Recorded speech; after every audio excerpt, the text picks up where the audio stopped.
Jedi trapped on Felucia. Clones are surrounded by droid forces. Their only hope is to escape on Republic gunships waiting to land on the embattled surface. Jedi cruisers have managed to blow a hole in the droid defenses and have sent gunships to the rescue.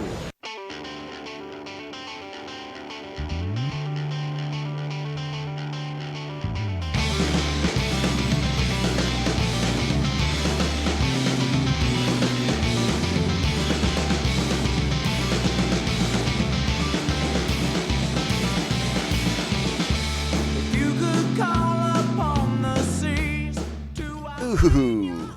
Greetings, Bucketheads. Welcome back, Mevar Tigar. Welcome to the 49th Jedi Temple robbing episode of Mandovision Nargai Tom, and thank you so much for checking out this small, independent Star Wars podcast. Remember, the best way to reach out to us is via social media at Mando_Vision on Twitter and Instagram. You can email the show, mandovisiontom@gmail.com. Please be sure to like, subscribe, and share the show with all the other Mandalorians in your covert. If you're listening out on Apple Podcast, please make sure to share a review with us, a 5-star review, hopefully. They help small independent shows like ours stand out, defeat the evil algorithm, and get more people checking our show out. It's so much fun when you do that, and I appreciate it greatly. Remember, we are on all your favorite podcasting platforms: Apple Podcasts, Spotify, Stitcher, iHeartRadio, Google Play, Pandora, Amazon Music, Audible, and so many, many more. Thank you once again for checking us out. Welcome back to the show. I hope you enjoyed our little respite from the Star Wars: The Clone Wars rewatch episodes, where we got to talk about some of the Star Wars comic books going on right now, most specifically the main title. I thought I had a lot of fun with that because I'm really enjoying that comic book, and I hope to have another episode of the comic book series lined up for you all in the very near future. I'm currently reading the Darth Vader book, and that's going quite well. So let's get into our episode.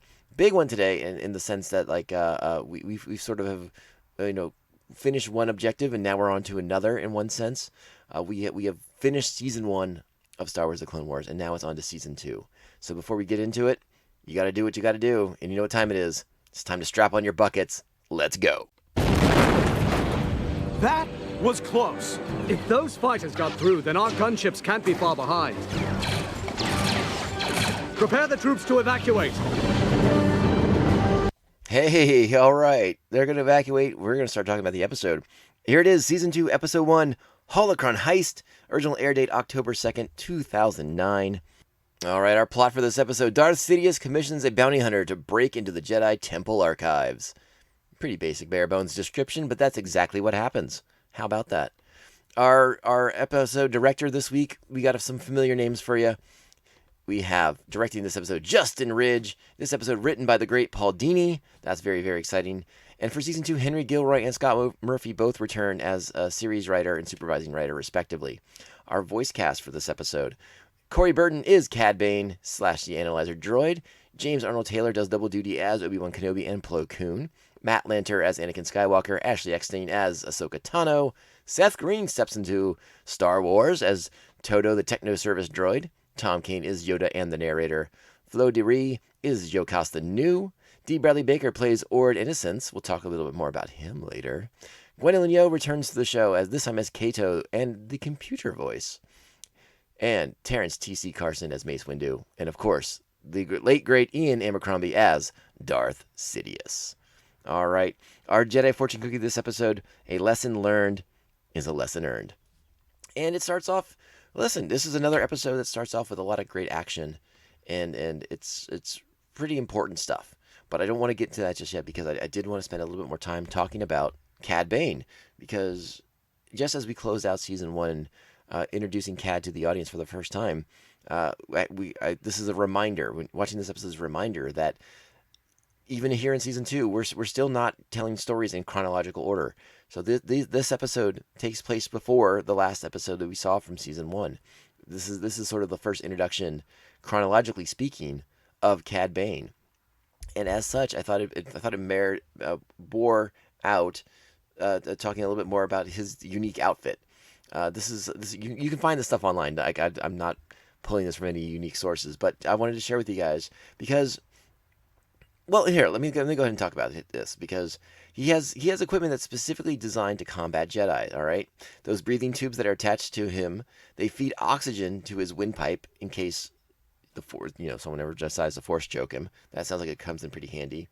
He has a Metronomin jetpack thrusters attached to his Durasteel Magno Grip boots that give him speed to match the Jedi, and his custom-built Persuader pistols are housed in quick-draw Nerf hide holsters.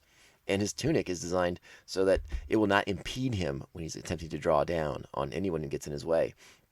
I really liked the mention of the tubes to feed him oxygen in case of force chokes because remember, this is a really interesting time to be a bounty hunter. The Jedi are at the height of their powers, basically. Whenever you are trying to go out there and make your way in the galaxy, collecting bounties and taking jobs, there's always the risk you would run into a Jedi. And, in the case of the Clone Wars, a Sith Lord. So you best be prepared to combat a Jedi Knight. And the bounty hunters that seem to be most aware of that fact are the ones that seem to do the best. Obviously, Jango Fett, Mandalorian armor, getting the Beskar. That's going to come in pretty handy against some Jedi Knights. The Beskar, as we know, stands up to a lightsaber. And Cad Bane prepares himself equally to do battle with the Jedi Knights. We're going to get a lot of episodes moving forward with Cad Bane. And again, like I said, he's one of my favorites from the series. And I also love when we explore more of like the underworld elements of the Star Wars galaxy. The Republic / Jedi versus the Separatist / Sith is obviously going to be the main emphasis of all the shows going forward. But I personally enjoy exploring that underworld element. I think it's so much fun, and it's such a unique part of Star Wars. At least, the way it kind of colors a more gray world as opposed to like the black and white world that we have with Jedi and Sith. So I really dig that about Star Wars. I lost my train of thought there. I really, really apologize about that. But yeah, Cad Bane, like I said, we're going to get to see a lot more of him. And, I'm sure I'll talk about it again down the road, particularly towards when we get to the end of Star Wars: The Clone Wars. But when this show was canceled, it was canceled basically mid-production. They had a lot of episodes planned out that they didn't get to animate, and we'll definitely be covering those the lost missions, I think is what they called it when they released them on Blu-ray and DVD. And those are on Amazon, or I'm sorry, on Disney Plus. So we'll see everything that they got completed. But again, there's a whole I think at least half a season's worth of episodes they did not get to go into production, and one of them was a big arc with Cad Bane and Boba Fett, because those two characters have an intrinsic tie to each other that only gets sort of explored a little bit throughout the series. But at this time, during the Clone Wars, Cad Bane is the premier bounty hunter on the market. He is the top guy in his field. And that is because of the death of Jango Fett. So Cad Bane has sort of prospered with not only the oncoming Clone Wars, but because the death of Jango Fett in particular. He has, it sounds like they were like 1A, 1B, and they had a bit of a rivalry. But Jango's death catapults Cad Bane to the top of the mountain. And this 4-episode arc that they had planned to do in that canceled season had a lot to do with him and Boba Fett, a young Boba Fett on a mission in Tatooine. I don't know how much I want to get into something that didn't end up happening, but it was really going to be interesting to see how those characters go, because Boba Fett doesn't quite get the closure that he probably should have gotten. And we'll talk about Boba Fett when his episodes come up later on, but. Yeah, the cancellation of the show cost us what sounds to be like a really interesting arc in which these two characters work together and sort of come to an understanding of each other. And again, I like Cad Bane quite a bit. I love his design. He's just got a great look about him. I love the Western motif that they bring to the forefront with him. And yeah, he's just a cool bad guy. Remember, he is a Duros. That's his species. And yeah, I love that blue skin and red eyes. It was funny. I think one of the reasons why I liked his design so much is because in the films we had seen green skin Duros. This was a blue skin Duros with the red eyes, and it reminded me of Grand Admiral Thrawn, who had recently been kicked out of canon but would later be brought back into canon. But something about like that blue skin and red eyes made me think of Thrawn, and I think that's part of the reason why I was sort of drawn to the character initially. But he's just a super cool character, just a great foil for the Jedi, and again, exploring that gray area that I like so much in the Star Wars galaxy. So a big fan of Cad Bane, and we get a lot of him in these opening episodes of Season 2 for the Clone Wars. So enjoy. I hope you enjoy Cad Bane as much as I do, because like I said, we're starting off with quite a bit of Cad in these initial opening episodes of Season 2. All right, but let's get into the action. This episode starts off, again, another fast-paced, thrown right into the mix episode of Star Wars The Clone Wars. We see Republic forces trying to get to Fallujah, trying to get to their forces on the ground there. Plo Koon and his squad of his squad of Republic fighters makes their way to the planet, engages in some, ship-to-ship combat with the Separatist forces, the Separatist, droid ships. And it's, again, another quick action-paced episode. I love throwing us into the battle, taking the point of view of Plo Koon as we make our way to Felucia. And we see the forces on the ground. We see it's Obi-Wan and Anakin. They are being overrun. We already played the clip from that. And they need to get the heck out of there. Things are not going well. But Ahsoka's off on her own. And Ahsoka is going to exhibit some defiance when it comes to the order to retreat, because she seems to be faring fairly well against the droid forces, and she doesn't understand why would they be retreating now when she believes she can single-handedly win this battle. Apparently, it's interesting to watch her sort of use the Anakin Skywalker method of learning on Obi-Wan Kenobi, and it doesn't go well. And Anakin does not seem to like it very much either, though he is proud. He doesn't seem to be quite proud of the fact that she's holding her own and in his words, winning. So I want to go ahead and play that clip, and here, check it out. Ahsoka should be back from her jungle patrol by now. I'll try to contact her again. Ahsoka, where are you? Ahsoka, what is your location? About 6 click-seas, Master. We've engaged the enemy and we've got them on the run. They're here to extract us. We're leaving. What? What? We can't retreat now, Master. I've broken through. Move it, Trooper. Come on, double time. The droids are retreating. We're outnumbered. You must evacuate. That is an order. Master Skywalker taught me never to let up when the tinnies are on the run. They are running back here to regroup with the main force. There you go. So you see a little bit of the defiance of Ahsoka, especially it's a defiance not necessarily born out of ill will or malevolence, anything like that. Clearly it's an overconfidence situation, and I would imagine that is a symptom of being Anakin's Padawan. It kind of comes with the territory. There's a little bit more to the scene. I want to kind of play it out, so go ahead, listen in. I might step over some of it a little bit, but here, check it out. So there's the forces point You are out. putting your troops' lives in danger, young one. You will get on the gunship when we arrive. Where's Ahsoka? Following your teachings. Is she winning? For now. See, there's the pride that Anakin has in her. And then back to the battle. Ahsoka doing well, holding her own. But again, she's been ordered to pull back. Not stopping. Land in front of him. This is the bold move. This is the bold move by Anakin here, stopping in front of the ship. What are you doing?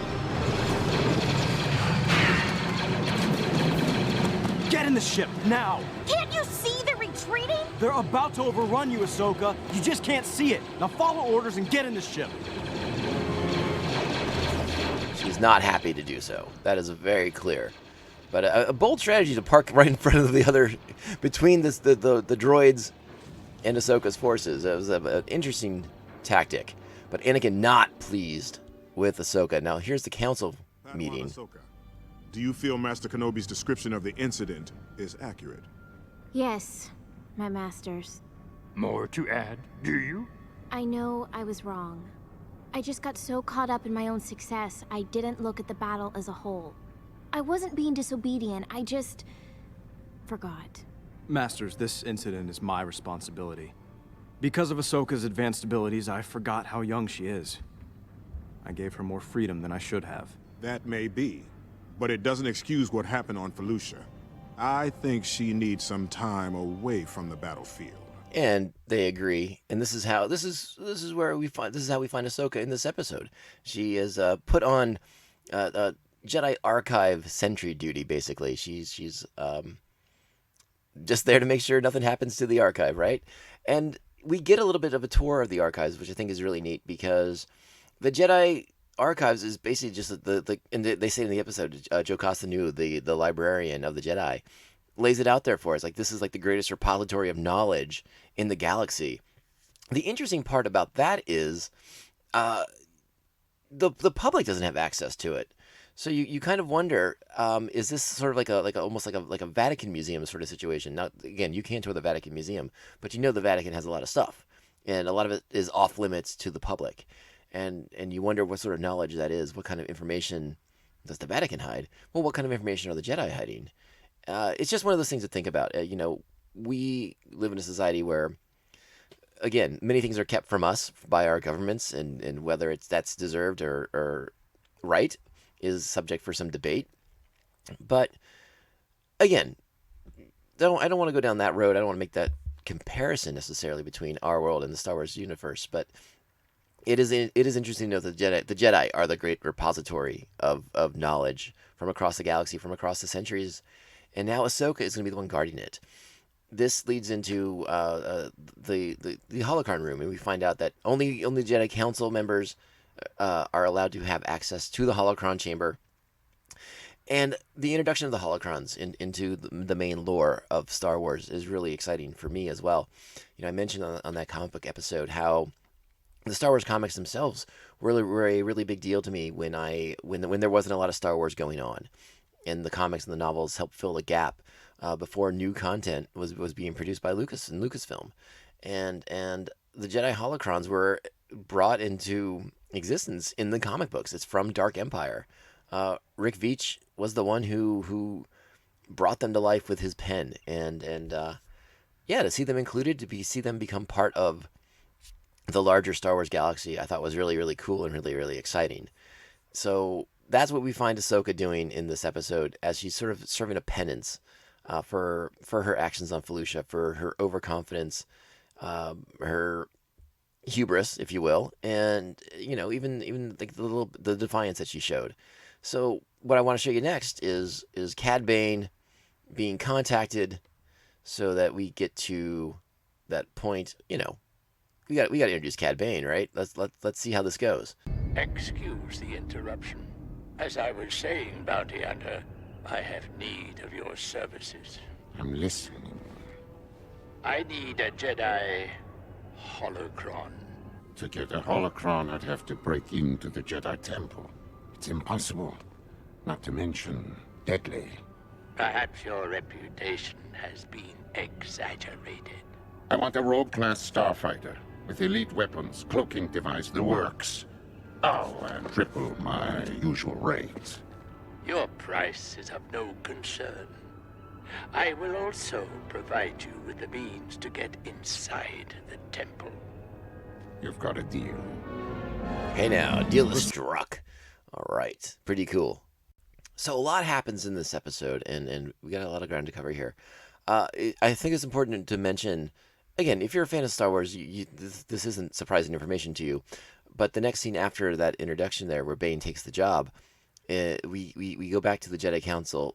I'm sorry, not the Council, but to like one of the strategy sessions the Jedi are planning. And Obi-Wan's talking about the setback on Felucia. And we should note that will be, Felucia is a place of recurring problems for the Jedi and in the Clone Wars.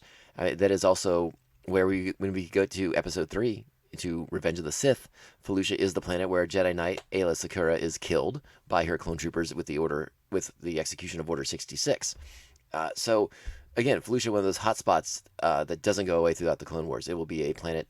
I believe we go back to it a couple more times throughout the run of the series, but a planet that the Jedi and the Republic will struggle to take control of. And I think, without getting too political for everyone, I think the name might ring a bell or two, and you can kind of see what they're trying to compare that to. And yeah, it's a thing. It happened. It is what it is. It's also at this time that Jedi Master Yoda senses a disturbance in the Force and knows that unwelcome visitors will soon be at the temple. And what their goals are, what their intentions are, the Jedi need to find out because, hey, you don't want unwanted visitors in the Jedi temple. That's not cool. So the Force alerts the Jedi to something going on, but we don't know any of the specifics. It's at this point now, too, we cut back to Cad Bane, and he is assembling his team. We meet his droid Toto, and he seems to be doing something. We don't quite know what he's doing to the back of Toto yet, but we do find out by the end of the episode. And we also meet the Claudite bounty hunter, who will be assisting him because Cad Bane has need for the Claudites' shape-shifting abilities. And yeah, this is the one, Gwendolyn Yao returning to play Kato is her name. And yeah, they're going to take the appearance of a Jedi named Ord Innocence. One of the reasons Ord Innocence is not some Jedi Knight with a great backstory or back history or anything like that. The reason why I wanted to kind of pause about Ord Innocence is because he's a species we don't see very often. Very rarely have we seen these beings. The first time we were introduced to them was in Return of the Jedi, and the being I'm referring to, I should have said it initially, the Skrilling, Skrilling, Skrilling, and the Skrilling that we see in Return of the Jedi, of course, in Jabba's palace, is Pote Snitkin, who is a arms dealer, so obviously has time to hang out with Jabba the Hutt, and they are. I love the design. I think they're an interesting species for sure. One of the ones that, you know, when you're a kid or when you're watching Jedi for the first time, even though like they're rarely featured, they're sort of like background players. You notice them and you pay attention. It kind of captures your attention, especially like the Skrilling have like these giant hands, these giant like 3-fingered hands, and it's very distinctive. And then their whole face thing, they got a whole thing going on. And I love the look of the Skrilling species, and we don't get to know too many of them in any other form of the series. You know, it's not like there's a ton of them in the comics or anything either. No. This is one of the few that we get to see, and I thought that was worth kind of talking about a little bit. And his name's Ord Innocence. He is dead. He's dead. He's dead. It's a little unclear who's the one who killed him. Did Cad kill him, lure him out of the temple? Or is this what Darth Sidious was referring to by saying he would provide a means to gaining access to the temple, that he had a dead Jedi handy, and now Cad Bane does? It's a little unclear who did the actual killing of Ord Innocence. But the Claudite bounty hunter will be taking on his form, and in case I didn't say, the Claudite bounty hunter's name is Cato Parasiti, and yeah, that's how they're going to gain access to the Jedi Archives. It's also in this sequence where we see Cad Bane doing a little research for down the road, and he's looking up a Jedi named Bola Rapal, who will factor very big in our next episode, but has a bit of a role to play at the end of this episode as well. This episode, again, like I said, I really like it. I kind of like that we have like a heist element to this episode. I like that we see Cad Bane. We sort of follow Cad Bane on his exploits to breach the Jedi Temple, to gain access, to navigate his corridors and chamber, air vents. I think they use the air vents most of the time. Really, really like that aspect of it. I like the fact that the Jedi are looking for him. They're on the alert. And again, reminder, I know I said it before, these episodes aren't in chronological order yet, so the Jedi haven't really met Cad Bane just yet. This will be the first time, not in this episode, but when we follow it up on our next show. That'll be the initial encounter between Anakin and Cad Bane, as opposed to what we saw at the close of season 1 in the hostage crisis episode. So, a big episode. There's so much to get into in this episode, and I think you guys are all aware that, as we dive deeper and deeper into these seasons of the Clone Wars, there's gonna be a lot more to cover, and yeah, the episodes will get longer as everything gets more complex. One of the things I did want to mention, obviously Ahsoka is being, she's doing a penance for her actions on Felucia. I wanted to point out that she takes to it with little complaint, and I think that's of note for the character, for her development. Yes, she realizes she made a mistake, and she will do the time to make amends for said mistake. And she seems to take to it rather well. You know, we had the scene a little bit earlier in the episode, her talking to Jocasta Nu, kind of getting the lay of the land. And again, and she's trying to be helpful when she encounters other Jedis, when she encounters the Clawdite impersonating as Ord Innocence. You know, she tries to help and lend assistance as the bad guys are infiltrating. And Ord Innocence's, or the Clawdite's role here is to gain access to the archives, where he will be able to direct Cad Bane who's doing all the bits in the vents, and that's gonna put everyone in a bad position. Oh, so this is such a fun episode to revisit. I can't stop thinking about certain scenes. You know, the part with the laser grid. You have the Clawdite now impersonating Jocasta Nu. You know, and remember, he's Jodo's there, his little droid who's going to help him do his thing. There's a role for Jodo to play. He doesn't quite understand what it is just yet, but it's it's going to be quite the surprise for him when he figures it out. That is for certain. So much good stuff for, and I said Johto. I meant to say Todo. Excuse me, Todo. Todo. Ooh.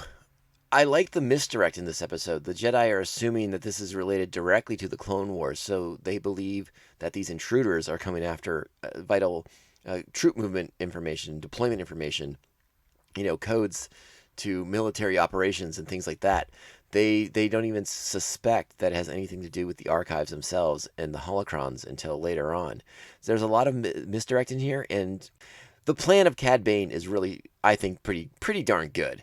And you know, the only real action we get in the episode is when Ahsoka realizes that Jocasta Nu is not who she is, who's not who she appears to be, and you get a little lightsaber action. I did have a question about this scene though, and I wondered if she grabbed the lightsaber of Jocasta Nu, or if she had Ord Innocence's lightsaber when she begins the battle with Ahsoka. And then I also was kind of curious, like, how well do you think a Clawdite would fare against a fairly well-trained Jedi Knight like Ahsoka Tano at this point in her career? And she does better than I thought she would, I'll be honest with you. But Ahsoka does defeat her and you know, pays a little compliment to Jocasta by saying that, you know, she doesn't have her moves or her skill level. It's at this point Bane has another bit of his plan come to fruition. He's going to send Johto down into the tunnel, into the communication rooms, because he's misdirecting Johto at the same time, and that's not going to work out well for Johto.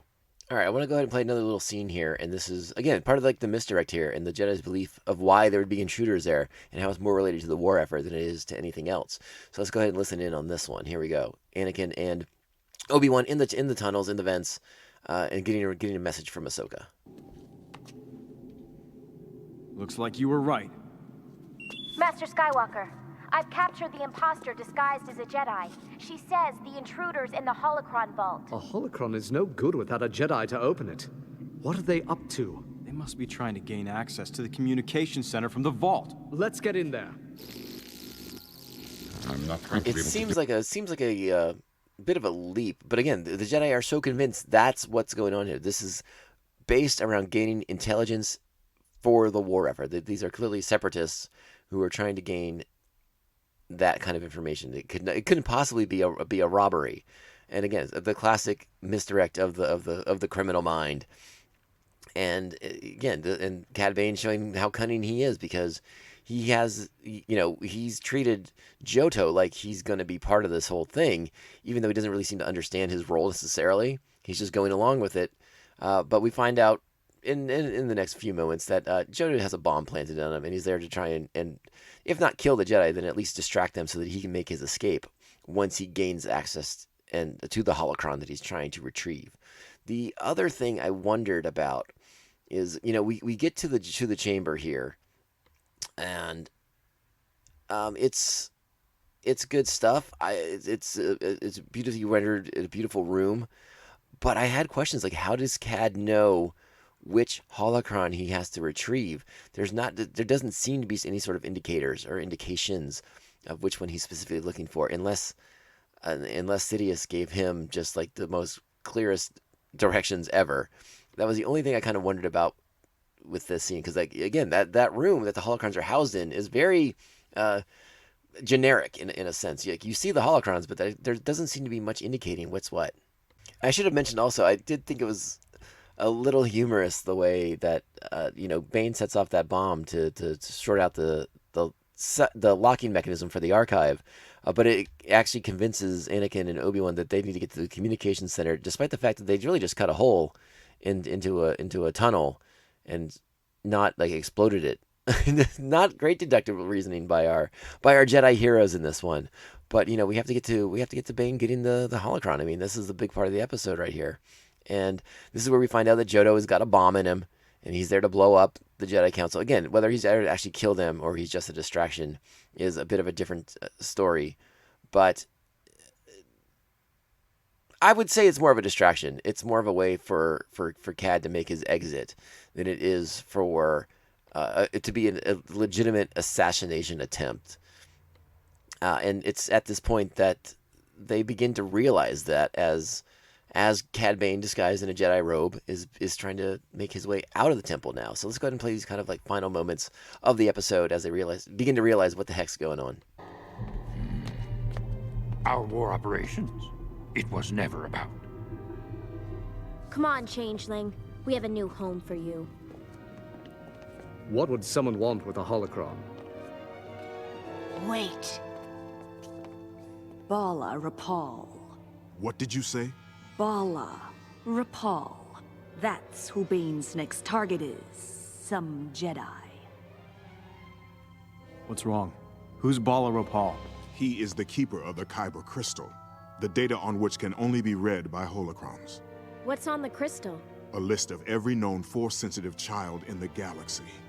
The future younglings. The future of the Jedi Order. We have to warn him. That's going to be hard to do. He's out of contact. Somewhere in the Jevron system. Seek him out. You must. Ahsoka and I will set out immediately. If this Cad Bane is still here on Coruscant, I'll find him. All right, so we get our setup for our next big episode. Obi-Wan in pursuit of Cad Bane, while Ahsoka and Anakin are going to take off and try to find Bala Rapal. And by the way, I think I answered my own question here with with the why I don't think it mattered. I don't think it mattered what specific holocron Cad Bane took. Apparently, I must have missed it on the rewatch.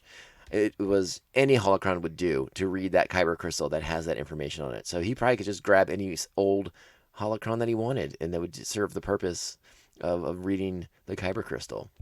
So, again, we all know what Kyber crystals are. We spent a lot of time talking about Kyber crystals when we watched Rogue One. So we know how important Kyber crystals are to the Jedi, to their lightsabers, and ultimately to the Empire's plans for the Death Star. So really interesting stuff coming up here. I really dig this episode. I think this is a rock solid 8.5. Love this one. It's a great setup, great opening for season 2, and they kick the season off in a really great direction. I love what they do here. I love the action that we get, the adventure. Again, messing around with holocrons. We're talking about a Kyber crystal that has the names of all the potential future Jedi on it. This is cool stuff, man. This is really plunging into the mythology and getting into some interesting things that's not really covered by the films or by any of the other movies necessarily. I said films and movies. You know what I meant. I hope you know what I meant. Again, not covered by the films, but it's not really delved into in much of the other expanded universe canon. They haven't really done much with that stuff, that sort of thing in the comics, in the novels. It's interesting looking back because there hasn't been a real big exploration of the Clone Wars era stuff in books or in comics recently. And I don't know if that is by the direction of Lucasfilm, of any of the creatives behind Lucasfilm, if they're kind of, we've mined the Clone Wars era enough. Let's focus on something else. I think the last big push there was Marvel did a series of one-shot comics that kind of was set tangentially around the period, but they didn't delve deeply into any of the actual events or try to tell new stories within that canon and within that continuity. And I think the book I'm thinking of is Claudia Gray's Master and Apprentice, but I believe that's Qui-Gon and Obi-Wan, so it actually would predate the Clone Wars. There's not a lot of new material coming out about this period, and I don't know if that's because they decided that the Clone Wars has covered it and they don't need to do anything else at this moment. Or maybe they were, maybe with the Bad Batch coming, they didn't want to go and explore that just yet. I don't know. It's just something I kind of was noticing recently when I was rereading the comics, getting back into the comic books. I was like, there's not a lot covering that period, that prequel era of the films anymore. It's definitely, the comic books are definitely focused on the original trilogy era, between the first Star Wars and Jedi. And, even in the novels, well, I mean, I guess the novels are sort of No. It's all set after Jedi. Like, Thrawn's set after Jedi, the new Thrawn series. Actually, the new Thrawn series is actually a prequel to everything else. But, yeah, I don't know. What do you all think of that? Do you think they need to explore more of the Clone Wars era stories? Is there more to get into? Obviously there's tons of Jedi we could follow, though many of them we ultimately know their fate. It still would be interesting to see if they wanted to go back and do some stories leading up to, Order 66 or for certain Jedi. I don't know. It's such an interesting period. We without having to repeat myself for the 40 billionth time, I think there's so much interesting stuff in this period. The deception, the ultimate plan of the Sith, the blinding of the Jedi from the Force, and their inability to properly use it, to see how they're being manipulated. I love that. I think it's so wonderful, and I'm all in favor of more explorations of that, even if it's from the point of view of different characters, of non-Jedi even. It's like let's kind of continue to explore this period. It's a fun, interesting period. I'd love to see a story where we get like the everyday Joes sort of, or like maybe not an everyday Joe, but like more of the troopers' perspective of the Jedi Knights and all this stuff. I'd love to see a little bit more of that. Maybe we will, maybe we won't. Hey, Star Wars is a big galaxy, though. It's okay. All right, I got nothing else for you because we got to get ready to do the next episode of the show. Because we're kicking off season 2 and we got so much to get to. It's going to be a blast. I can't wait for the next episode. And the Bad Batch is just around the corner. Get ready for that. It's going to be a hoot. I hope you're enjoying this. I hope you're having as much fun as I am. Remember, this is the Mandovision Podcast. My name is Tom. You can reach out to us on social media at MandovisionTom. Excuse me, it's at Mando_Vision on Twitter and Instagram. Email the show, MandovisionTom@gmail.com. Make sure you're sharing the show with all the other Mandalorians in your covert. If you're listening on Apple Podcasts, 5-star reviews go a long way to helping us out, and we appreciate greatly. We are on all your favorite platforms: Apple Podcasts, Spotify, Stitcher, iHeartRadio, Google Play, Pandora, Amazon, Audible, and so many, many more. Let's get out of here. Let's wrap it up. Remember, there's only one way we can end this podcast, and this is the way. This is the way. This is the way. This is the way.